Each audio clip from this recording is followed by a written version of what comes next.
All right, hi everybody. After that wonderful display that I'm sure inspired confidence in my ability to computer, package management unites us all. We're all here for this, right? Didn't run in the wrong room, you didn't sit in the wrong place watching that ridiculousness for the wrong talk? Cool, okay. All right, so let me get my headset. I'm going to put this over here and then this over here, and can I just, whoa, that scrolls fast. All right, hi, I'm Sam. I, by day, am a software engineer at Stripe. I also work on package management for Go. I also wrote an article about 2 years ago, almost like exactly 2 years ago. It was like February 11th, 2016. That was entitled "So You Want to Write a Package Manager," and it was absurdly long. But that article, I had at the time, my goal was I wanted to work on package management for Go, because if you don't know, is anybody who uses Go in the room? All right, so you know that package management for Go has been like a giant trash fire for years. So we really needed to improve things. And there were a bunch of reasons that I embarked on writing this. It's like 14,000 word long article with lots of cute diagrams. Do people know this article? Like a couple. Cool. All right. Read it at some point or not. I tried to write it with enough sarcasm that you could actually get through 14,000 words. So it's kind of entertaining as you go. Yeah, my goal with it was I wanted to really sort of lay out kind of the whole problem, not just for Go necessarily, but say what really is package management and what are kind of the best practices and ideas there in a general sense. And certainly it was sort of tilted towards what I was thinking about with Go, but I wanted to work generally on it. And that spirit is really the same one as this this talk, this unites us all idea. And I want to talk about this title, right? So I give talks a fair bit, and I'm definitely let's get along when we can kind of guy.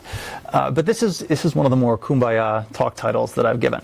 But I want to tease it apart a little bit because I think there are actually 3 different ways that we can look at this title that are kind of interesting.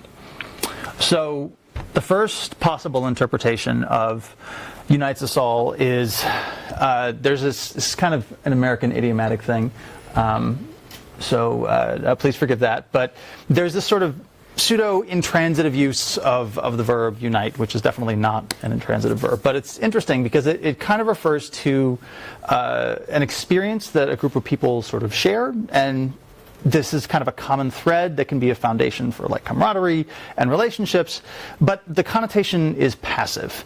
It's not like we are actively brought together by something. It's more like, oh, we have this thing that we share, and it's kind of nice. If we put it in terms of, hey, we have this thing in common, then we actually are now using the verb to be, which of course is intransitive. But I think that there's a fair bit of shared experience when it comes to package management, which is important to think about. The obvious thing there is that we all, okay, raise your hand if you had the experience that package management is terrible and you want to rip your hair out and you just hate everything. Right, so you're all honest. Yeah, pretty much, because package management is the worst.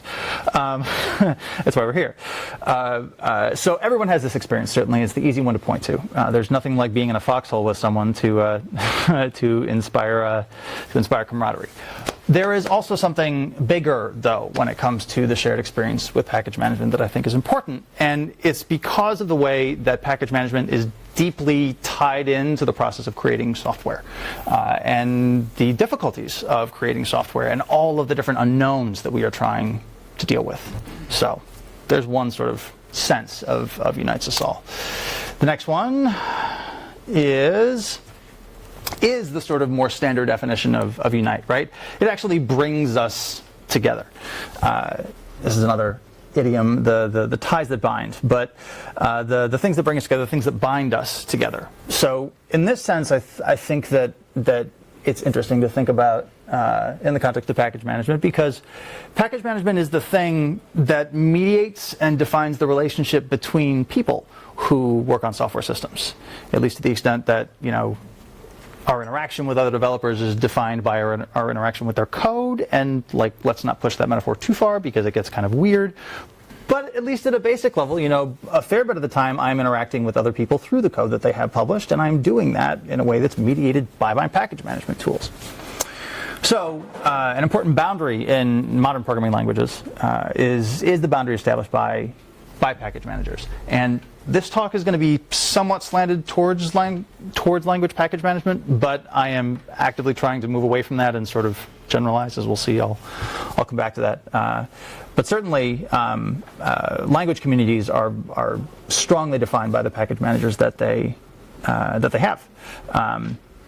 This is actually kind of why, if I'm being honest, I find the moniker, like the C++ community, kind of confusing. To be completely clear, I have like never written C++ in a serious way, so I don't really know how they would define that community. But not having any sort of consistent package management makes it difficult for me to understand sort of where the boundaries of a community sit. So the third sense, well, if this was the title of the talk, then it would be fine to talk about like individual communities or individual package managers, but the title of the talk is in fact not Package Management Unites Small, Reasonably Uniform Groups into Larger Tribes. It is Unites Us All, which means that I really want to talk about what it means to really be looking at the problem of package management as a whole. And that's something, this is really kind of a reach even to say like the problem of package management in the first place. You know, we refer to package management, but it's not a problem domain in the same way that like compilers are a problem domain. However, I think that it should be. I think that's an interesting thing that's kind of starting to emerge right now. But you know, compilers exist independent of any individual language. There are techniques in compilers that you can see applied across different compilers regardless of the language that they're attached to. And I think that we would all be well served if we could bring package management as a problem domain to the point where we can talk about it independent of a particular language. I also think that, at least when we're talking about the analogy to compilers is apt because the way that I tend to think about at least language package managers, and to an extent system package managers, is the output of the language package manager is the input to the compiler. Compiler phase 0, if you will. So, this is the outline for the talk. This happens to me like a weird amount where I picked the title months ago without really thinking about what was going to be in the talk, and then when I actually sat down to write the talk, I'm like, well, what do the words in the title mean? Which I just do because I love words, and then I started tearing it apart, and turned out that the whole talk is in these 3 different interpretations of the idea of package management uniting us all. So, these are the 3 parts. Okay, let's talk about the first one, shared experiences. So, 2 parts to this, right? We have the part that we know. Package management is one of the very few problems that is blessed with its very own kind of hell. I mean, really, like how many other places, not just one circle of hell, but like its whole own hell.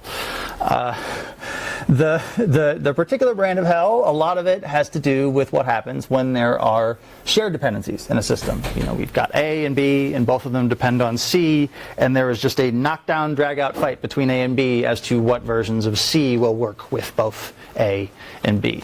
There's different words for that: shared dependencies, diamond dependencies, a lot of things. But that's one of the main things I think that people think about. It is not the only circle in dependency hell. There are circular dependencies and self-referential, other kinds of self-referential issues. There are, you know, overly tight or overly loose version constraints that get you all sort of stuff that doesn't actually work. But my take is there's a lot of different circles. It's a mistake to focus on any one of them to the exclusion of the others, even though the diamond dependency, the shared dependency situation is probably the hottest one. Of course, the thing is that with most package managers, no matter which problem you're facing, you have 2 problems. Because most of them, unless you're actually like the person who wrote the package manager, you're only like 60% sure that the problem that it's telling you about, or that you think that it's telling you about, is the actual problem that you have to deal with, because this domain is arcane and complex enough that maybe it's reporting an erroneous error or an ephemeral error, or maybe it's reporting an underlying error that actually, this is the surface version of it. When you solve that, something else will happen. The problems just sort of keep compounding. And this is, well, like I said, this first bit is about the shared experience of pain, right? We see this a lot in package managers. I am of the belief that it is because it's a complex domain, but maybe it's just because all of us who work on package managers are bad at writing software. I don't know. Either way, it's easy, I think, to look at the frustration of working with a package manager and to compare it to some imaginary ideal. Where we don't have any of the problems that we're running into, and get really frustrated and be like, package management is terrible. Why do I even need this? I'm just going to roll everything into a make file, and everybody can go F themselves. This is usually not the best way to go. And so this brings sort of the second shared experience, right? The thing that I think is harder to see for that. For the same reason that a fish doesn't really sort of know that it's in water. So I think it's important to keep in mind the role of package management in the inherently difficult process that is creating software, and what you're doing when you are working with a package manager. So when I think about the process of developing software, I'm not going to write everything top to bottom myself. I'm not that person. I don't think that person exists anymore. So I know that I'm going to have to rely on other people's code, and I know that that's going to bring some risk into the equation. Maybe they are just crazy people. Maybe they're going to pull the code out from under me. Maybe there's bugs hiding in there that aren't easy to know about. Maybe there's security holes hiding in there that aren't, that isn't easy to know about. But the thing that I'm counterbalancing against is I still need to ship something. And if I can't pull in the things that other people are working on, then I can't actually progress. I can't do my job. So given that the role of the package manager is to essentially be the thing that mediates between the rest of that deeply unknown, very risky world and what we are working on in front of us, it's unsurprising that we would see a fair number of complicated and annoying things coming in through our package manager. It is trying to organize a very chaotic space. So when I think about a good package manager, I have some basic rubrics that I apply, right? My sense is that given that the world of dependencies that are out there is chaotic and is hard to know how much we can trust it, the best approach to anything like that is experimentation. If I need to go and test out whether a dependency works well, then I want to be able to do that easily, and I want to be able to pull it out easily. I don't want this to be an arduous process just to perform my experiment to get at the underlying question of whether or not this code is any good or the maintainers are any good. And similarly, I don't want the process of doing this experiment to sort of push me out on a limb where it's really difficult for everyone else that I work with, or my build process, or whatever else, to make it very difficult to replicate my experiment. I want to be able to iterate quickly and flexibly and explore the crazy chaotic world of dependencies, but be insulated from it at the same time, and be able to rapidly push things through so that my experiments give me feedback fast. It's a very weird sort of, I think, balance of two conflicting forces at the same time, right? We want, on the one hand, something that lets us be fast and flexible, and on the other hand, something that is exceedingly reliable in terms of its outputs. Okay. Whoop. That's part one. Part two, ties that bind. So it's important to talk about the goals of package management, right? The sort of high-level stuff. As with any software, like if we don't have a solid grasp on its foundational purpose, then it is way too easy to get lost in the minutia of the particular little problem we're trying to solve right in front of us. And there's a lot of those in package management. So discussing package management as like a risk management system, as I've been doing, that's kind of high level and hand wavy. I get it. For this part, I do want to make a sort of another high level assertion, which is modern package management is constitutive of communities. However, the argument for this emerges directly from not high level pitches, but the actual guts of package management.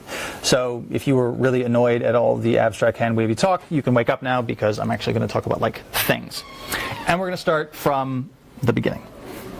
That is, what is a package? I don't actually have a terribly satisfying definition that I can put into a single sentence yet. I'm working on one. But what I do know is that the floor, the minimum possible number of different definitions, is at least the number of package managers that are out there and working on things. None of them are entirely the same. And even subtle differences in the way that these different package managers define their packages make them, deeply and surprisingly incompatible. So, given that degree of variance, let's just start super simple with this. Let's say that this box represents a package. So, first and foremost, the package is a boundary line. It separates this packages from other packages. You can think of that a couple ways. In one sense, it means that wherever this package physically exists, it's going to be possible to retrieve like a tarball of it and just this discrete package. That's a distribution time boundary. In another sense, it strongly implies, although it does not actually entail, that any software to be compiled or interpreted using this package will likely incorporate at least the name of the package and the software that it generates. That is a boundary that we can see at sort of compile or execution time. Packages also impose rules on what they contain. So whether this is whatever sort of kind of software this is, there's going to be some amount of rule imposition on its contents. By rules, I mean, these can be really simple and it will, of course, vary from system to system. But maybe we're going to require that some sort of metadata file must exist, like a package.json file for npm. Maybe we're going to mandate that the file layout must conform to a certain pattern. Perhaps it's because that's the pattern that, the compiler or interpreter that's going to be looking at this package later on is expecting. Maybe we go even further. Maybe we say that the logical objects therein, the files, the classes, whatever it is, must conform to certain like linting or test passing rules, whatever. The thing is, so even if you have a system which is managing to gatekeep on the creation of packages to make sure that like the rules are followed, there's still going to be plenty of gray area in the space that is the in the possible set of packages, and it'll be possible to make judgments about like what best practice are about construction of good packages versus bad. So we have some rules. If we can enforce them in a way that prevents totally invalid packages from existing, great, but there's still going to be a sort of gradation of package quality that's going to mean something specific to the package manager environment that it's in. The other major thing, I keep on going the wrong direction. So, in addition to imposing rules on the logical guts of the package, packages also expose some kind of metadata. I mean, and the examples here like super simple, but we can say they expose author or maintainer information or dependencies and constraint information, which versions of its dependencies it's allowed to work with. This is necessary for the functioning of the manager by and large. It's information that is sometimes presented in interfaces, who is the author maintainer, what website is associated with, and then there's more functional information like that the package manager may need to use in order to construct a dependency graph. All right. There is a big piece missing, of course, when we talk about packages that way. We can't just say that they're a name. Usually they are at least a two-tuple. They are a name and a version. Now, if we're going to say that they're a name and a version, then of course we also have to realize that, and forgive my horrible notation, that there's going to be families of packages, that all share a name but have different versions. Maybe there is some ordering relationship that we can understand between these. There's a v1, a v2, a v3, or something like that. Or maybe there isn't. That's not, a generalized guarantee of the domain. But if we roll this up one level further, then we make it to the idea of the package universes. That is, simple way to think about a package universe is it is the set of all packages at all versions that exist, more or less, that a tool can access. So, yay! However many exist in this universe. Saying though that it's the set of all is actually a problematic oversimplification, though. Like our own actual universe, only part of the package universe is going to be observable or reachable at any one time for any given tool. There are a few factors in this, right? Like the simplest one by far is, well, if we were to say that like the package universe is the set of all packages at all versions, then that would include packages that sit uniquely on like your laptop right now, and I can't reach that from my laptop. So clearly we're looking at least some subset of the total universe of packages that our package manager might be able to interact with. There's also, if we're thinking about a sort of a time component in our universe, then it's possible that at least in some kinds of package management universes, maybe some packages go away. Maybe they get moved, but either way, the time dimension matters.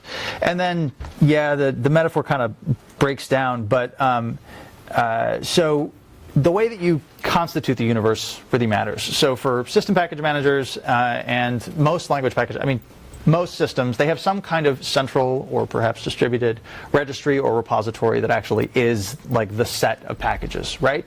I'm in a very weird case here, actually, because Go is the exception to this, more or less, simply because Go uses more or less FQDNs for its import paths, which mean that like the thing that is actually deciding the universe is DNS, not not some service that some people are running somewhere.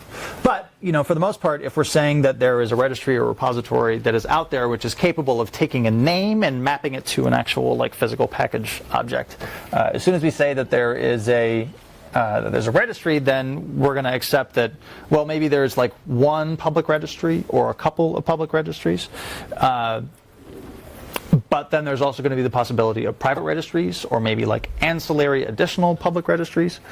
Either way, the interaction of all these together ends up sort of creating a view into the larger universe, and your package management tool at any one time is going to have a view just into some particular slice of the universe. Oh, that's weird. That wasn't supposed to be on the slide. Oh, well. So, all right. That's weird. Why talk about all this, right? My original argument that I'm trying to make here is that these elements actually tell us something about how we constitute communities using package managers. So when I say constitute, what I really mean there is that package managers both define the boundaries of and the way that you participate in a community of software. The rules that they apply are the rules that you end up having to follow. They are effectively norms that people are expected to obey when they are creating packages. And because those rules are guidelines at the end of the day. Learning how to better obey those guidelines in a way that is less harmful to the rest of the ecosystem, that is more helpful to the other people in the ecosystem while still, serving your immediate purpose. Learning how to balance those kinds of concerns more or less ends up being the definition of being a good actor inside of the system. And you learn how to trust other people through whether or not they do a good job of following the best practices in those sort of gray edge cases that we seem to be constantly spending so much of our time in, or at least I do. Additionally, the package then also must be in a reachable part of the universe. So that slice of the universe that our tool can actually see, for us, is kind of the bounds of the community. I mean, prior to the advent of modern package management, there were different ways that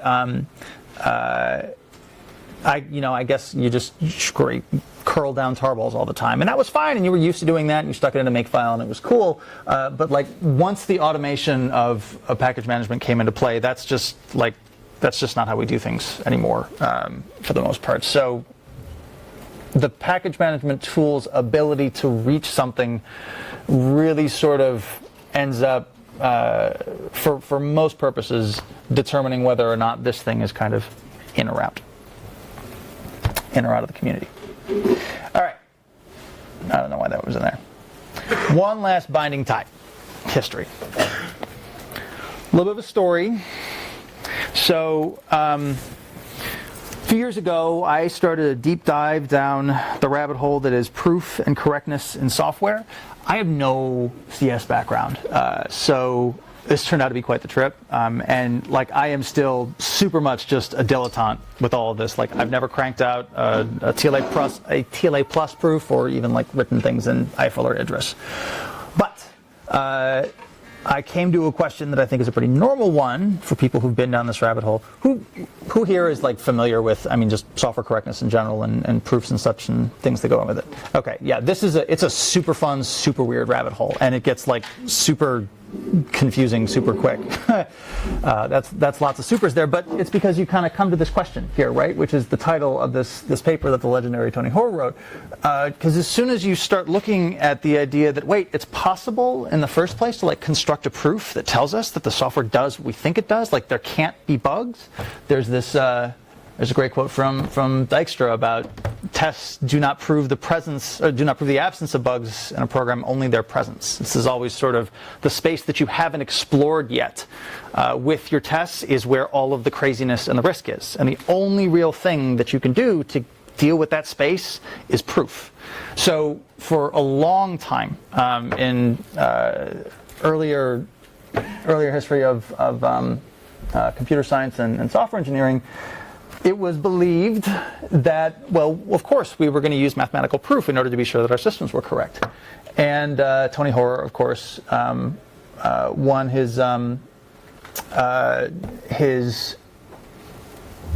Turing, at least in part, for Hoare logic, which he wrote up in a paper in 1969, which is a precondition, postcondition sort of way of asserting that the state of a program is good.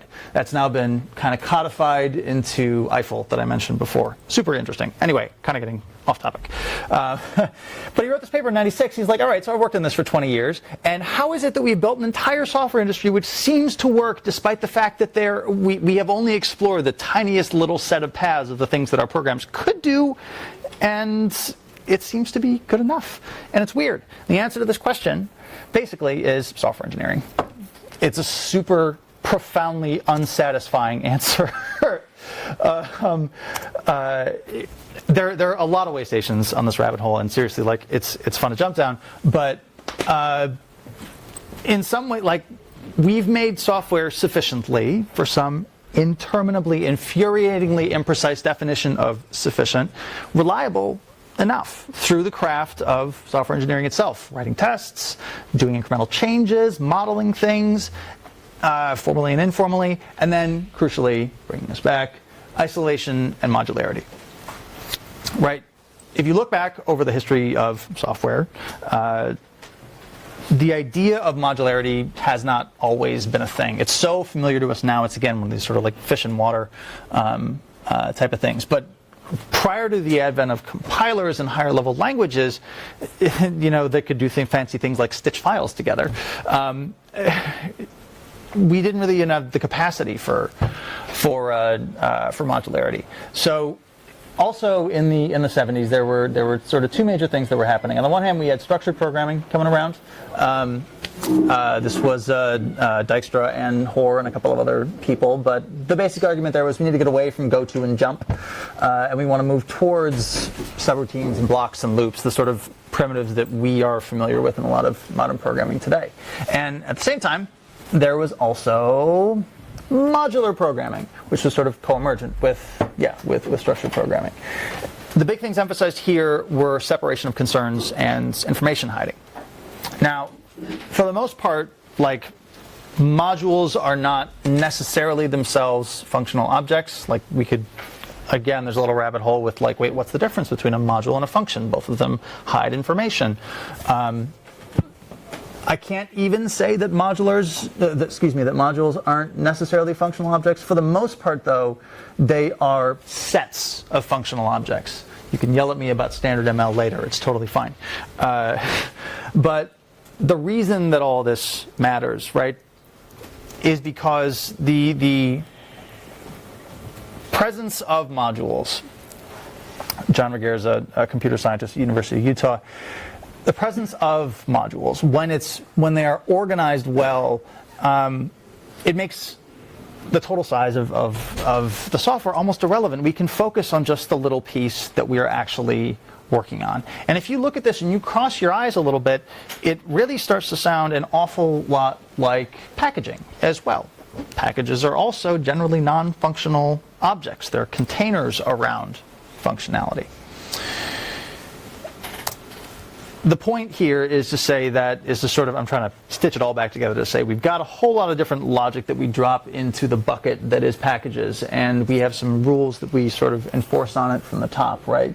But the last layer when it comes to actually defining what a package is in your system usually comes from figuring out what the relationship is between whatever your programming language or your whatever system you're packaging thinks of as a module, and then what you think of as a package. Usually it's either one-to-one or it's one package to n modules, but there are cases where there's n modules, one package to n modules, or one module to n packages. That's it. But this relationship ends up being one of the really, really crucial ones to understand, because it makes way more sense in general to think of packages and the relationship to a set type of object like a module than it does to an individual functional element like a function. Which is all to say that packaging sits at the intersection of humans and software, right? It's the spot where we have this handoff, this interchange from a module, which may have some functional aspects to it, to the thing that humans actually interact with. I'm not attaching my name to a module, but I am attaching my name to a package. And that's important because it's the package is the thing that gets distributed, that other humans are making decisions on the basis of, that is getting organized. All right, 19 minutes. Okay. Last section with this terrible Unbinding the Boundaries title. All right. I'm kind of already transitioning into it by having this general discussion about what constitutes packages, but I want to move beyond that to talk about some individual things that really do sort of span and kind of look towards the future a little bit. So I don't know, maybe I'm spoiling the panel at 5 o'clock, but we're at an interesting moment now, I think. For a long time, and certainly still in some places, relationship between folks who worked on different package managers and different distros on different languages was really fractious. It was not a friendly place to be. And the past few years have seemed to change. It's really heartening. But I was going to actually put did I put a slide in? No, I did not. Okay. Literally just this morning, Ket Marchand from NPM tweeted something about how NPM 5 which was released a year ago now, 9 months or something like that. A bunch of the design of NPM 5 was informed by the article that I wrote, and then how a bunch of things that I've worked on in depth have been informed by their experiences over on NPM. We have now this package community space, which if you were sitting in this room, you might be interested in checking out. There's a Discord chat that we have open. There's like 25 channels for discrete package managers in there. But the point is, this is not. We're getting away from this sort of fractious relationship. We're getting to the point where at least the people involved in this are interested in talking about like what are the fundamental parts of package management. And I am very interested in that question.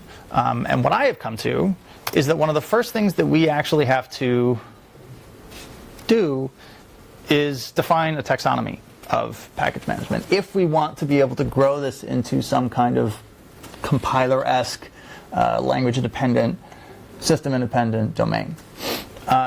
This means talking about what the objects are, which we've already done with packages a little bit, but talking about then what the different choices are and what the meaning of them are, and classifying the different systems that are out there. It seems to me that this is a prerequisite specifically because I've seen a lot of conversations now between people who work in different areas, and we don't have shared vocabulary. We sort of have to hash it out every time, and so many behaviors end up getting encoded slightly differently at slightly different parts in the process, and all of that turns into something that are just sort of assumptions for people that it's very difficult for us to tease it apart. So teasing it apart is kind of the first step. So here's an example of what a taxonomy might look like. To be clear, the taxonomy is mostly like a forward-looking project. If you're interested in that, talk to me, because I really want to work on this. But system versus language. So I think Philippe actually talked about this morning too, so I'm curious how mine compare with his. But so when we think about system package managers, they usually aim to create combinatorially safe package universes, which is a really interesting property and also a really difficult thing to do because the possible combinations are it's a combinatorial explosion. But that means, that we are going to publish a repository where we have tried to test at least a reasonable set of the combinations of software that are in that repository, because we want to insulate anyone who is working on our distro from the possibility of an unintended interaction between software that produces some crappy outcome. So that is generally not what folks who are using system package managers are trying to spend their time doing. This also has a social implication, which is that there is a finite group of trusted people who are responsible for populating the universes. Version constraints are also usually correct because they've actually been tested together. And also system package managers tend to encode more at the metadata level. I mean, realistically, you can play Sudoku with dpackage. It can be done. These are free. Package managers are almost pseudo-programming languages.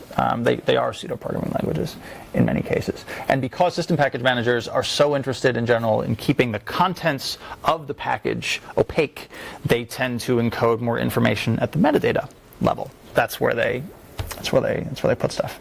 By contrast, language package managers are usually ungated. There's no attempt at a combinatorial guarantee because that's literally no one's job. I'm a developer. I push a package. My job is to make sure that my package works according to the definitions that I have set out with all the dependencies that I may have. It is not my job to make sure that I work with all of my dependers. That's like their individual job. So we don't make the attempt. There's no attempt at a combinatorial guarantee.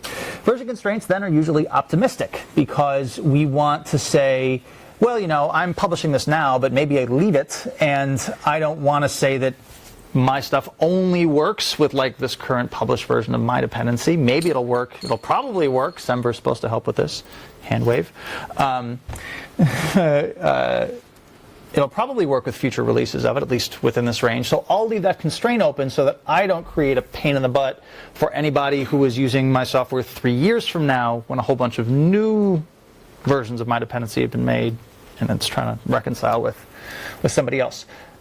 Of course, overly open constraints end up meaning that you have things that don't actually work together all the time, so, problems. But because language package managers are actually very much about the details and the contents of those packages.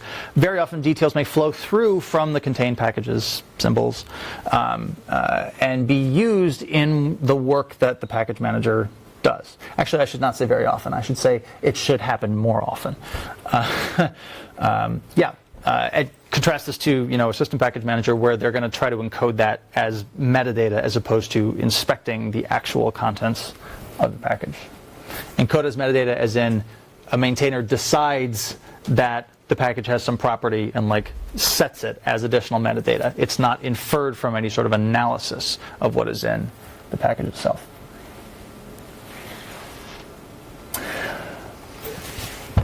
Besides the system versus language distinction, the single most important thing in a package manager is whether you allow duplication of packages or not. This is far and away the most important. It is relevant for both system package managers and language package managers. Nix and NPM are two examples of package managers that duplicate. As in, when I say duplicate, what I mean is, our shared dependency issue again, right? We have A and B, and both of them depend on C. If you duplicate, then effectively A and B get their own copies of C. Everybody's happy. A and B don't have to agree on everything. Everybody just gets their own little play space, and it's fine, kind of. Most others don't. The benefit of this and the reason why it's an estimable goal is because you can avoid SAT. You can avoid Boolean satisfiability, which I'll come back to in just a second. The costs vary. In something like Nix, I read the costs as relatively low in Nix. What are we wasting? Disk space? Oh, buddy. But in a language package manager, it's trickier. What you often end up with is things like multiple. You end up with global state that gets duplicated, and if you have multiple instances of a package, both of which are trying to connect to a database, and they both create database singletons. Now we have two instances of things both talking to the database at the same time, and all of a sudden your app is super incorrect in very, very weird ways that you didn't realize at all because the package manager made a decision about duplicating this thing. So the question of whether duplication is safe or not is often really quite intertwined with the way that the language itself works. But the benefit of no SAT is huge, because this is the giant thing on the screen and also sitting in the middle of this problem. When I say SAT, who knows what I mean? Cool. Okay. Boolean satisfiability. Yay. It is the first of CARP's 21 NP complete problems. NP complete means ouch, or if you know big O notation, it's O to the N in general for the solving part, or just oh shit, that's fine as well. So Boolean satisfiability problems are, I'm way behind on my notes.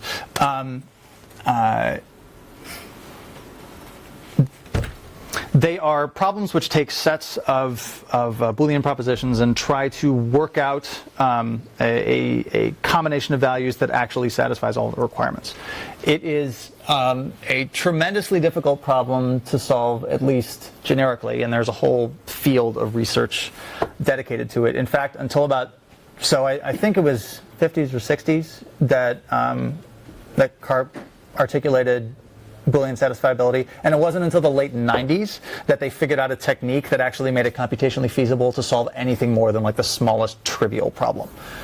But their other big costs from this tend to be that it is such a complex problem to work on in general that it's very, very difficult to reason about the answers that we get from SAT solvers.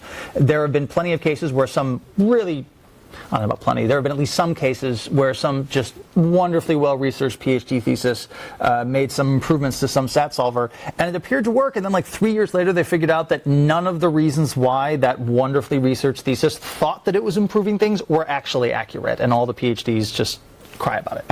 So it's a very tricky domain to work in. There's very good reason to want to avoid SAT if you can. At the same time, so here's the thing that I'm engaged in right now. So despite SAT being a very nasty problem, it's also potentially very useful.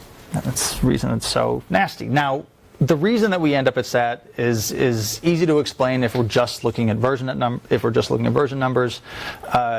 There's a Russ Cox, the BDFL of Go has a great post up called Version Sat, which he wrote 15 months ago or so, in which he just lays out like, yes, version satisfiability is NP complete.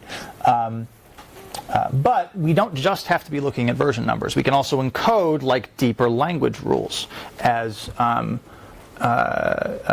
things that we want to put in the constraint solver that get really tricky to solve otherwise. But we have the basic tension here between approaches, and this is something that Russ and I are going back and forth on right now, which is sort of a SAT as the problem versus SAT as a platform for working on things. So here's this thing. It's called Schafers dichotomy. I've got 6 minutes. It's a really weird result. So Schafers dichotomy tells us that all SAT problems are either NP or NP complete. There are a whole mess of complexity classes between those two, but no satisfiability problems fall into them. And we can know for certain that if a given satisfiability problem, Boolean satisfiability problem, can be expressed using a subset of Boolean relations, just which sort of forms of clauses are allowed, then it will always be in P. And so this is interesting because Russ, and he hasn't put this post out yet, but this, like, I expect this is going to be out in public in the next couple weeks, or soon in any case, has something that he's describing as minimal version selection. This approach is his attempt to sort of work on package management, where we treat SAT as the problem to be avoided, more or less. So the basic preconditions are, and I'm not doing the full dive here, I don't have time, and like he's gonna have a write-up, but assume that Semver can adequately define compatibility within a major version. I know, big assumption. Certainly doesn't work for dynamically typed languages. Maybe works for statically typed ones. So assume Semver works. 2, if we only allow minimum versions to be specified. And 3, a mechanism exists to allow duplication, but only across major versions, meaning that we can have, like exactly one version in the 1.0 range, exactly one version in the 2.0 range. Then you can actually work it out where we're on the P side of Schafer. You can express it using within the restricted set of Boolean relations that's dictated by Schafers dichotomy, which is super cool. It's really, really super cool. Like getting around SAT but still being able to do essentially what we need to do is very powerful. There's a lot of trade-offs that come with this, but no time now. Here is an alternative. These are not actually, like I say that Russ and I are going back and forth over this. We're going back and forth over a bunch of things related to Go package management. These two are not like directly in opposition necessarily. But this is something that I've been thinking about for a while, which is the idea that, well, version constraints, they cause unnecessary pain, both when they're loose and when they're too tight. And because even if a constraint was like good when you set it, over time they tend to age poorly, no matter what, which just means that versions aren't great. It shouldn't be a big surprise. They're a really, really compact representation of a whole giant pile of information. That they would not be the best approximation all of the time should surprise no one. But given that they are approximating a whole bunch of lower level information, all of the symbols that are exported by a system, maybe we could do better if instead of just looking at versions, we peek deeper at the logical relationship between packages. So I'm tentatively calling this shape analysis. A CS professor friend of mine tells me that this is actually most analogous to gradual typing. I have not really dug down this rabbit hole very far yet, but the essential idea is that instead of just saying, hey, A depends on B, let's look at the bits in A that depend on the bits in B. And if we know that A.foo references B.bar, it doesn't matter if it's a function or a value or whatever, we just know that there is a name reference to bar, then we can do a very simple inspection on B. We can look and see if part of its exported symbol set includes B and bar. And if it doesn't, we know it's not going to work for some languages which have, you know, dynamic typing, or not dynamic typing, but like, you know, dynamically exported symbols. Not so great. But this is why it's sort of the idea of the API shape analysis is that maybe it gets us close enough to doing most of the work that we end up only needing to use version constraints to sort of massage things at the end, instead of needing to use them to define the whole domain. And then people can do a lot less declaring of awkward version constraints, and we can instead be a little bit smarter about how we pair packages up. All right. That's the end. Thanks, everybody.